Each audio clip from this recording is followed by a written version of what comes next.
अस्सलाम वालेकुम my sweet sisters, कैसी हैं आप सब। अल्लाह आप सब लोगों को अपनी फैमिलीज़ के साथ शादोबाद रखे। आप अपने अपने घरों में खुश रहें।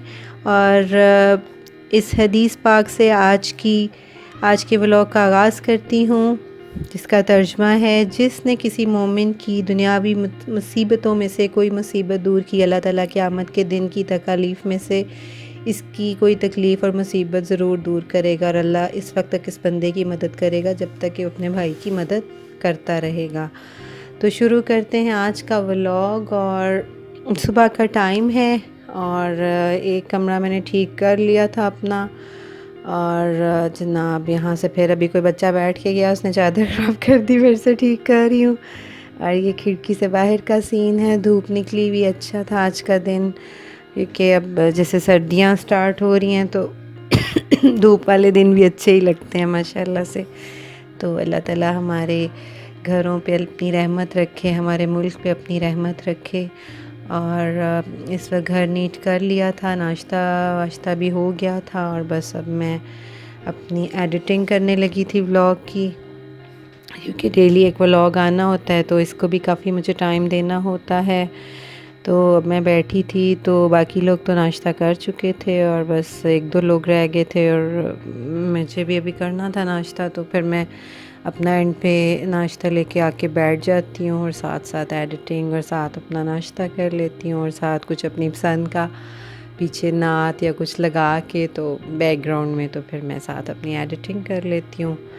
तो ये है जनाब मेरा कमरे का सीन, और ये बर्तन वर्तन धुल गए, और ये किचन में बस लास्ट काम चल रहा था चाय, जैसा कि आपको मैंने बताया था कि चाय मैं हमेशा एंड पे बनाती हूँ, पहले सारे काम निपटा के, ताकि फिर मैं उसको सुकून से बैठ के पी पाऊँ।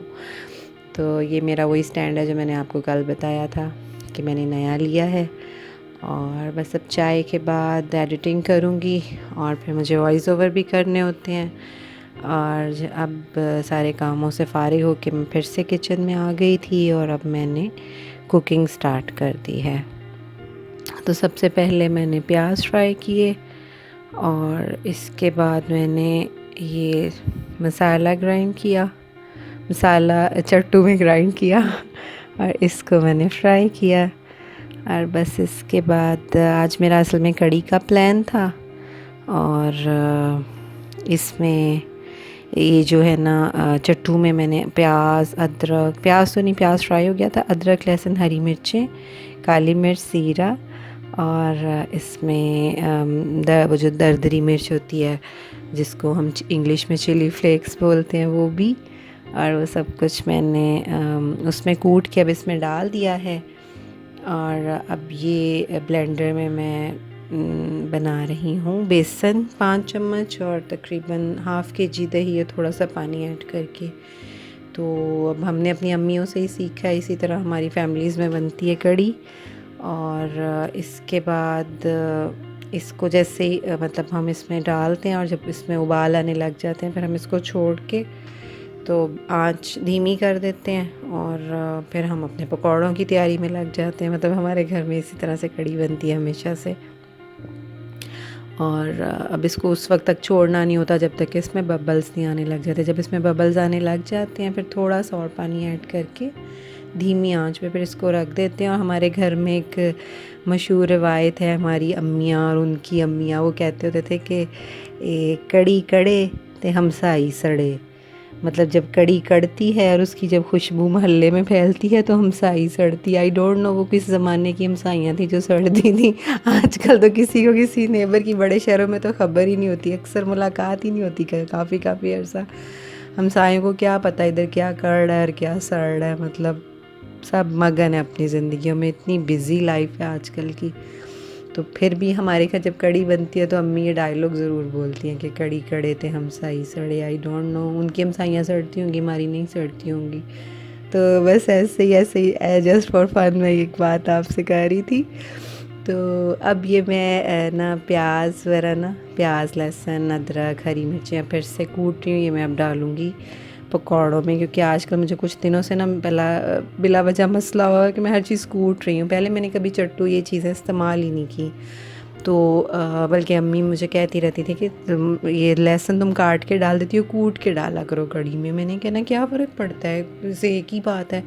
अब मुझे पता चला कि नहीं, कटे हुए कुटे हुए का टेस्ट बिल्कुल डिफरेंट हो जाता है और ये अच्छा लगता है। वो हुआ ये कि कुछ अर्सा पहले मैंने चट्टू लिया है, उसको ना वो लग गई दीमक, उसमें नीचे से सुराख हो गए, वो मैंने वेस्ट किया। फिर मैं वो मार्बल का लाई, वो नीचे गिर के स्लैब से मुझसे टूट गया। अब फिर मैं लहसुन चीज़ें अदरक काट के डाल देती थी। तो अम्मी को होता था कि नहीं बेटा कुटे हुए का टेस्ट अच्छा होता है, मेरी जो सास अम्मी है वो। फिर अब मैंने लिया, तो अब 2-4 दिन पहले भी मैंने कोई डिश बनाई ऐसे ही, तो कह रही तुमने आज इसमें ऐसा क्या ऐड किया है कि ये मैं कह रही हूँ खाती जाऊँ। मैंने कहा अम्मी इसमें मसाला कूट के डाला है। मैंने कि आप कूट के उसमें भी डाल लो ना, जैसे कि एक आप ऑमलेट ही बना रहे हो तो उसका भी बहुत डिफरेंट फ्लेवर आ जाता है। अब मैं तो इसकी आशिक हो गई हूँ कि मैं ये चट्टू को सारा दिन यूज़ कर रही हूँ। मैंने पकौड़े बनाने हैं, ऑमलेट बनानी है, वट एवर, हंडिया है, कोई भुजिया बन रही है, मतलब हर चीज़ में मैं कूट के डाल रही होती हूँ। उसका स्पेशल फ्लेवर ही मुझे बहुत अच्छा लग रहा होता है। तो अब मैं ये मेट्रो से बेसन लाई हुई थी, तो इसी तरह पैकेट में पड़ा हुआ था। तो क्योंकि अलमारियाँ मेरी थोड़ी सेट होने वाली हैं, 1-2 दिन में इंशाल्लाह करती हूँ, तो सारे ये पैकेट्स वगैरह फिर मैं डिब्बों में डाल दूँगी चीज़ें। तो उसकी वीडियो आपको दिखाऊंगी फिर अगर बनाई तो अभी फ़िलहाल तो मैं ये डायरेक्ट इसी पैकेट में से डाला है, इसको छान लिया है। और ये वो मैंने कुटा हुआ मसाला चट्टू से निकाल के रखा है। और अब इसमें मैं बस ये डालूँगी बेसन और इसको मिला दूँगी, तो पकौड़े तल लूँगी। और फिर पकौड़े तल के हम पकती हुई कड़ी में, जब वो कड़ रही होती है और हमसाई हमारी सड़ रही होती है, उसी दौरान में हम वो उसमें डाल देते हैं, मतलब कि कड़ी में।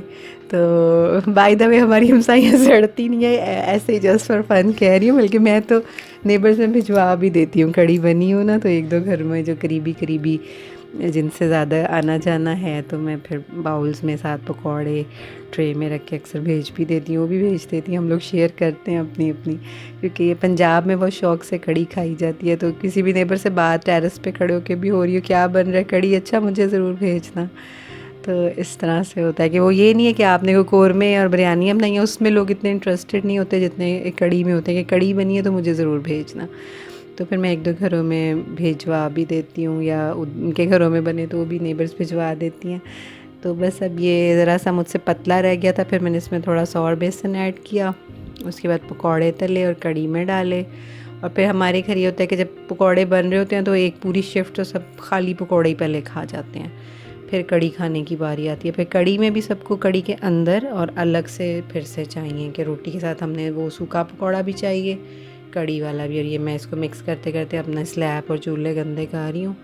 मैं फिर इसको साफ़ करूँगी और पकौड़े तलूँगी। तो बस ये एक अलग ही फ़न होता है जिस दिन पकौड़े तले जा रहे हैं, और ये घर में एक अलग ही रौनक लगी होती है कड़ी पकौड़ों की, इसका भी अलग ही मज़ा है। तो बस अल्लाह ताला तमाम लोगों के घरों में बरकत रखे और रिज़्क़ में अल्लाह सबके किसी के कमी ना आए, और सब अपने अपने घरों में खुश रहें, खाएं पिएं। और अल्लाह तमाम लोगों की जानो माल में, सेहत में बरकत दे। और बस इसी तरह चलता रहता है दुनिया में सारे मामलात। और बस यही है कि अल्लाह ताला की तक़सीम पे राज़ी हो जाना चाहिए और अपने मामलात को अल्लाह के सुपुर्द कर देना चाहिए। रिज़्क़ तो अल्लाह के हाथ में, किसी को कम किसी को ज़्यादा, ये भी आजमाइश होती है। तो अब बहुत सारी चीज़ों की हमारी लाइफ में हमें कमी भी महसूस होती है कि यार ये भी होना चाहिए, ये भी होना चाहिए। अब इंसान का ये है कि अगर वो अपने से नीचे देखेगा तो उसको लगेगा कि मेरे पास बहुत कुछ है। तो अब जैसे मैं एक व्लॉग बना रही हूँ, अब जो मुझसे अच्छी फैमिलीज़ के लोग देख रहे हैं उनको लगेगा यार क्या इसका किचन है, ये व्लॉग बना रही है। जो मुझसे ज़रा कम, उनका कम प्यारा घर होगा, अब ज़रा मेरा भी एवरेज सही है, मैं ये नहीं कह रही बहुत प्यारा है, लेकिन बहरहाल इस तरह ही होता है कि जिसका ज़रा ज़्यादा अच्छा होता है तो उसको इतना अच्छा नहीं भी लग रहा होता। और बस ऐसे ही है। बस लेकिन मैं ये कहती हूँ खुश रहने का नुस्खा यही, हमारी अम्मी हमेशा हमें यही कहती थी कि बेटा ज़िंदगी में खुश रहना है तो अपने से नीचे के लोगों को देखें। आपके घर मेड आती है, आप बाहर निकलते हो, आपसे इतनी प्यारी आबादियों के डिस्टेंस पे झुग्गियाँ होती हैं, तो बंदा बस अल्लाह का शुक्र अदा करे, सर पे छत है, इज़्ज़त महफूज है, हम अपने हमारे घरों में मेल हैं, हमारा ख्याल रखते हैं, कमा के लाते हैं, हमें इज़्ज़त से बैठे घर में खाने को मिलता है, अल्हम्दुलिल्लाह अल्हम्दुलिल्लाह। अल्लाह तमाम लोगों के घरों को आबाद रखे और उनके कमाने वालों की ज़िंदगियों में बरकत दे, सेहत में बरकत दे और लोगों के घरों में रिज़्क़ हलाल आता रहे और सब खाते पीते रहें। तो बस अल्लाह ताला मुश्किल में किसी को ना डाले। बस मैं तो यही दुआ करती हूँ कि तमाम बच्चों के माँ बाप, बुज़ुर्ग, बड़े सब सलामत रहें, बच्चों की केयर होती रहे, क्योंकि अब हम खुद बच्चों वाले हैं तो यही होता है कि यार बच्चे कोई जो ऐसे रह जाते हैं जिनके माँ या बाप चले जाते हैं तो उनकी तो ज़िंदगी बिल्कुल बर्बाद हो जाती है। तो बस यही होता है कि अल्लाह ताला बच्चे जो हैं सबके खैर खैरियत से पलें, उनके माँ बाप उनको खुद ब्रॉट अप करें, कोई बच्चे अधूरे ना रह जाएं कि माँ बाप में से कोई चला जाए तो बच्चे फिर फ़ील करते हैं बहुत ज़्यादा। तो बस अल्लाह सबकी ज़िंदगियों में आसानियाँ करे।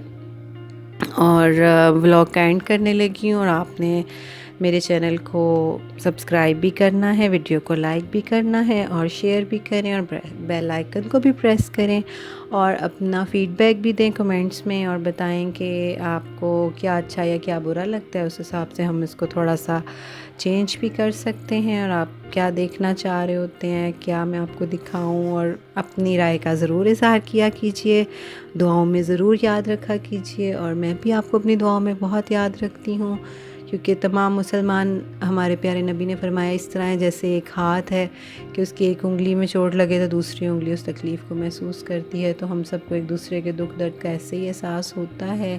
अल्लाह हमारे मुल्क पाकिस्तान की, हमारे शहरों की, हमारे कस्बों की, हमारे देहातों की तमाम लोगों की हिफाजत करे और दुश्मनों के शर से हमें महफूज रखे। आमीन सुम्मा आमीन। और बस अब मैं इसके बाद रोटी बनाऊंगी और फिर मुझे करनी है रेस्ट। तो इजाज़त चाहती हूँ बशर्ते ज़िंदगी। कल मिलेंगे। यहाँ पे ब्लॉग का एंड करती हूँ। अल्लाह हाफ़िज़।